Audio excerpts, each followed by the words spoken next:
Hello students, मैं आरती सांगवान आज आपको एक नया चैप्टर कराने जा रही हूँ।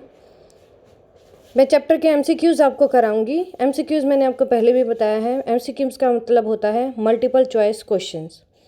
तो चैप्टर को स्टार्ट करने से पहले या एमसीक्यूज़ को स्टार्ट करने से पहले हम थोड़ी सी समरी समझ लेते हैं। तो चैप्टर में एग्जैक्टली होता क्या है, एक मेन कैरेक्टर है ट्रिकी। ट्रिकी एक डॉग है, कुत्ता है, जो मिसेस पेम्फ्री का है। मिसेस पेम्फ्री का पेट डॉग है ट्रिकी। और इस चैप्टर में दूसरा मेन कैरेक्टर है मिस्टर हैरियट। मिस्टर हैरियट एक वेटनरी सर्जन है। वेटनरी मतलब जो जानवरों का डॉक्टर होता है, उसे हम वेटनरी सर्जन बोलते हैं। तो मिसेस पेम्फ्री अपने डॉग ट्रिकी के साथ सैर पर निकली थी और जेम्स हैरियट अपनी कार में थे। जैसे ही वो ट्रिकी को देखते हैं अपनी कार से, तो उन्हें बड़ी दया आती है ट्रिकी पर, क्योंकि मिसेस पेम्फ्री ने अपने डॉग ट्रिकी को खिला पिलाकर बहुत मोटा ताज़ा बना रखा था। इतना ज़्यादा मोटा कि वो चल भी नहीं पा रहा था। उसकी कंडीशन ऐसी हो गई थी कि ना वो चल पा रहा था, ना ही वो अपनी जगह से हिल पा रहा था। वो बीमार रहने लगा था। उसके मनपसंद खाना जैसे कि चॉकलेट, मिठाइयाँ, जो उसे बहुत ज़्यादा पसंद थी, अब तो उसने वो भी खाना छोड़ दिया था। मिसेस पेम्फ्री को बहुत चिंता हो रही थी। मिसेस हैरियट जो हैं, उन्हें पता था कि उनके हॉस्पिटल में एक दिन मिसेस पेम्फ्री का फ़ोन ज़रूर आएगा और वो अपने डॉग ट्रिकी को लेकर ज़रूर उनसे बातें करेंगी। तो मिसेस हैरियट उनके फ़ोन का वेट ही कर रहे थे। तो कुछ दिनों के पश्चात मिसेस पेम्फ्री का फ़ोन मिसेस हैरियट को आता है और मिसेस पेम्फ्री अपनी चिंता जताती हैं ट्रिकी की बुरी कंडीशन पर। वो बताते हैं कि किस प्रकार ट्रिकी जो है खाना खाना छोड़ चुका है, हिलना डुलना बंद कर चुका है और दूसरी एक्टिविटीज़ जिनमें वो थोड़ा बहुत भाग लेता था, वो भी उसने बंद कर दी हैं। मिसेस पेम्फ्री हैरियट से गुजारिश करती हैं कि वो उसकी सर्जरी करें। सर्जरी का मतलब होता है ऑपरेशन करना। उनको मिसेस पेम्फ्री को लगता था कि अब तो ट्रिकी का कुछ नहीं हो सकता, सिर्फ सर्जरी ही उसकी जान बचा सकती है। मिस्टर हैरियट ट्रिकी को लेने उसके घर जाते हैं और ट्रिकी को लेकर आते हैं। ट्रिकी के साथ उसका सारा सामान भी लेकर आते हैं, उसके खाने।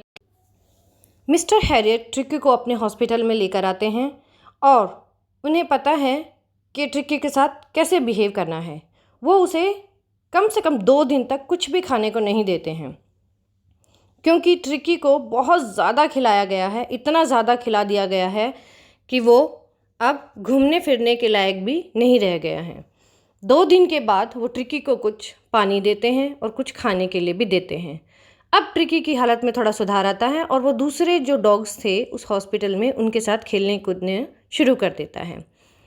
लेकिन मिसेस पेम्फ्री का प्यार जो है ट्रिकी के लिए बिल्कुल भी कम नहीं होता है। वो हर रोज़ ट्रिकी के लिए लगभग 2 दर्जन अंडे और वाइन भेजती रहती हैं। वाइन इसलिए भेजती हैं ताकि ट्रिकी का खून जो है गाढ़ा ना हो, पतला रहे और वो एक्टिव रहे। लेकिन मिस्टर हैरियट जो है उस सभी खाने का प्रयोग स्वयं के लिए करते हैं और अपने स्टाफ के लिए भी करते हैं। वे ट्रिकी को वो सब खाने के लिए नहीं देते हैं। वो ट्रिकी को उतना ही खाना देते हैं जितना कि ट्रिकी के लिए ज़रूरी है। और 3-4 दिन बाद ट्रिकी जो है बहुत एक्टिव हो जाता है और कुछ हफ्तों के बाद मिस्टर हैरियट को लगता है कि अब ट्रिकी बिल्कुल ठीक हो गया है। वो मिसेस पेम्फ्री को फ़ोन करते हैं कि वो आकर ट्रिकी को ले जा सकती हैं। मिसेस पेम्फ्री आकर ट्रिकी को ले जाती हैं और यहाँ पर एंड में जो हमारे चैप्टर का टाइटल है the Triumph of surgery, Triumph जो वर्ड है उसका इस्तेमाल करती हैं वो, और वो कहती हैं कि this is really the Triumph of surgery, ये सर्जरी की विजय है। ट्रायम्फ मतलब जीत।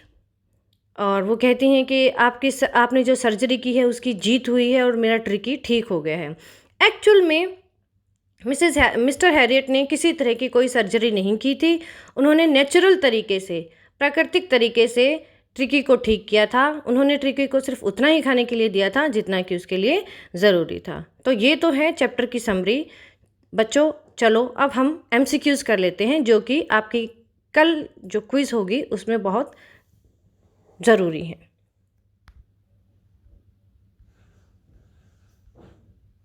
तो स्टार्ट करते हैं क्वेश्चन नंबर 1 से। जैसे कि आप देख सकते हो आपके स्क्रीन पर क्वेश्चन दिखाई दे रहा है। Who is the author of the story a Triumph of surgery. A Triumph of surgery का ऑथर मतलब राइटर कौन है? तो मैंने आंसर आपके लिए टिक किया हुआ है। फर्स्ट है James Harriet.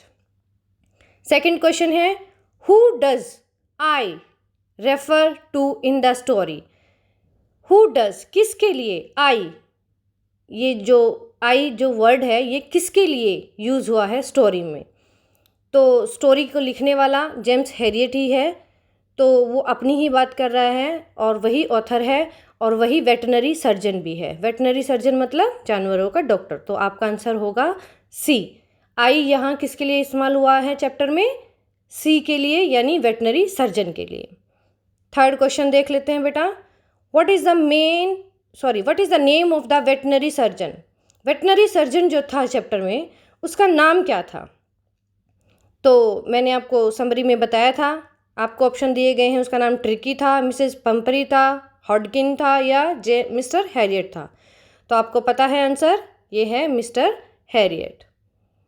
Question number 4, what problem does Mrs Pumphrey think Tricki has. Mrs Pumphrey को क्या लगता था कि ट्रिकी को क्या दिक्कत है? डायरिया हो गया है, माल न्यूट्रिशन हो गया है, एलर्जी हो गई है, या ये सब हो गया है?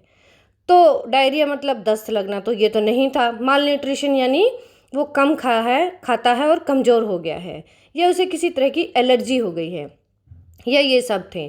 तो आपको पता है कि मिसेस पेम्परी मिस्टर हैरियट को बोलती हैं कि वो नहीं चाहती कि ट्रिकी जो है भूखा रहे। तो उन्हें लगता था कि ट्रिकी अभी भूखा है, इसलिए वो उसे और खाना देती रहती थी। तो आपका आंसर होगा malnutrition. Did Mrs Pumphrey cut down on sweets as was advised. क्या मिसेस पेम्परी ने कट डाउन यानी कम कर दिया था स्वीट्स मिठाइयों को, एज वाज एडवाइज्ड जैसा कि उन्हें एडवाइस दी गई थी मिस्टर हैरियट के द्वारा। तो मिस्टर हैरियट ने मिसेस पेम्परी को कहा था कि आप ट्रिकी को स्वीट्स वगैरह ना दें। तो क्या उन्होंने कम कर दी थी? यस, हाँ कर दी थी। नो, नहीं की थी। ओनली फॉर अ वाइल, कुछ दिनों के लिए कर दी थी। या फिर she was not advised anything like that, या फिर उसको इस तरह की कोई एडवाइस मिस्टर हैरियट ने नहीं दी थी। तो हमें पता है मिस्टर हैरियट ने ट्रिकी को बोला था, मिसेस पेम्परी को बोला था कि ट्रिकी को आप मिठाइयाँ वगैरह ना दें, और उसने क्या किया था, थोड़ी देर के लिए, कुछ दिनों के लिए तो कम कर दी थी, लेकिन फिर से वो अपने प्यारे डॉग को जो है भूखा नहीं देख सकती थी। उन्हें लगता था कि वो भूखा है और उसे देती रहती थी खाना।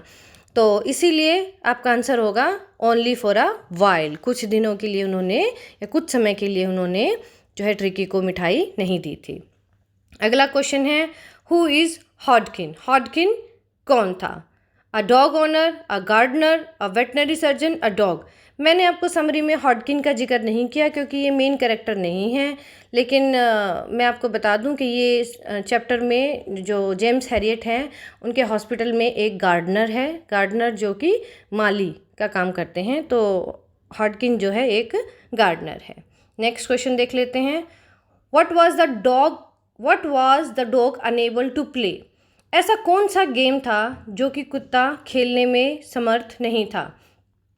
रिंग थ्रो, एक जो हम गोल गोल चक्कर लेते हैं और फेंकते हैं और जाके जो है डॉग जो है उसको कैच करता है और लाके अपने मालिक को वापस देता है, वो वाला गेम। या वो चलने में असमर्थ था, या वो हाइड एंड सीक नहीं खेल सकता, या फिर इनमें से कुछ नहीं कर सकता था। तो मेन चीज़ ये है कि वो रिंग थ्रो जो है वो ये वाला गेम नहीं खेल सकता था। तो आपका आंसर होता है ए। बेटा रिंग थ्रो ज़्यादातर हम डॉग्स के साथ ही खेलते हैं। हम एक गोल चक्कर फेंकते हैं और डॉग जो है उसको कैच करके लेकर आता है। तो ये एक गेम है जो स्पेसिफिकली हम डॉग्स के साथ ही खेलते हैं। What did the doctor advise. Doctor की एडवाइस क्या थी? कट हिज फूड, उसके फूड को कम कर दो। गिव हिम मोर एक्सरसाइज, उसे ज़्यादा एक्सरसाइज दो। Keep him on a very strict diet, और उसकी जो डाइट है वो बांध दो, यानी एक बार सुबह दो, एक बार थोड़ा सा दोपहर में दो और फिर रात को दो, तो या फिर ऑल ऑफ द अबव, या ये फिर सभी। तो हमें पता है मिस्टर हैरियट ने मिसेस फेम्फ्री को ये सभी एडवाइस दी थी, तो हमारा आंसर होगा all of the above. Next question देख लेते हैं। Was the narrator waiting for a call from Mrs Pumphrey? क्या नरेटर इंतज़ार कर रहा था कि मिसेस फेम्फ्री उन्हें फ़ोन करेंगी? तो मैंने आपको बताया था कि हाँ, वो इंतज़ार कर रहा था, तो आपका आंसर होगा yes.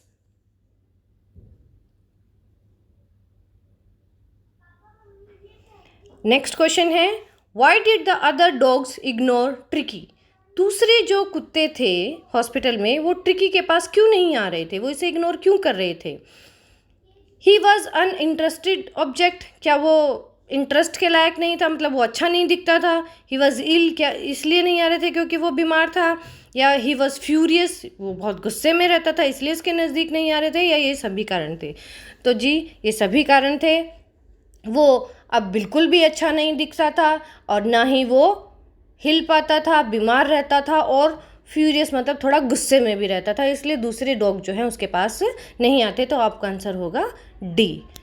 For how many days he was given no food? कितने दिन तक उसको खाना नहीं दिया गया? मैंने समरी में, जब मैं आपको समरी बता रही थी तो मैंने आपको बताया था कि लगभग 2 दिन तक उसको कुछ भी खाने को नहीं दिया गया और तीसरे दिन उसको जो है पानी वगैरह और थोड़ा बहुत खाना पीना उसे दिया गया। तो आपका आंसर होगा 2 डेज। लास्ट क्वेश्चन है आज का, हु वॉज जो? जो कौन था? तो ये कोई ख़ास कैरेक्टर नहीं था इसलिए मैंने आपको नहीं बताया था, लेकिन इसमें बता रहे हैं कि वो एक ग्रे हाउंड था, यानी एक ये ग्रे कलर का हाउंड होता है बेटा, जंगली कुत्ता। तो जो है मिस्टर हैरियट के हॉस्पिटल में एक ग्रे कलर का जंगली कुत्ता था। तो आपका आंसर होगा ग्रे हाउंड, सी। हाउंड बेटा जंगली कुत्तों के लिए इस्तेमाल होता है। Thank you. अगर आपको कोई दिक्कत है तो आप मुझे मेरे पर्सनल नंबर पर फ़ोन करके डाउट्स पूछ सकते हैं। थैंक